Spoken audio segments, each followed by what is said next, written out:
今日嚟睇嘅呢個大平層係千禧嘅樓王單位，建築面積有351個平方嘅，4個套房，而且全部都帶衣帽間嘅。睇下男得女樓，再睇下我哋嘅式嘅客廳啊，佢層次分明，呢個廳真係非常之霸氣啊！你而家睇下呢個樓底有幾高啦？有3.3米嘅高度㗎啦！呢個客廳咁闊落，想唔想知道佢有幾闊？我哋一齊嚟睇下。好，有5.2米嘅闊度㗎嚇。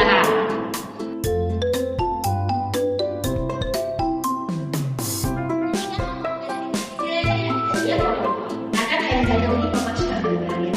我哋一齊嚟見證一下。哇！18米啊！你話呢個廳你想點做點設計點玩都得啊！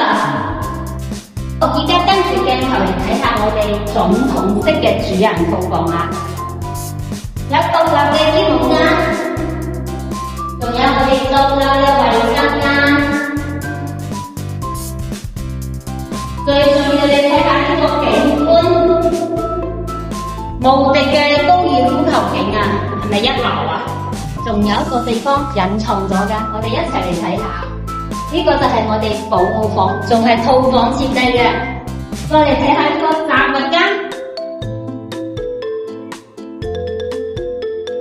連雜物間嘅景都好靚嘅。大平層單位南北對流，2個庭院式嘅露台，一邊咧睇我哋法式嘅園林景，另外一個露台咧就睇我哋高爾夫球場景嘅嚇。兩邊景觀咧各有千秋。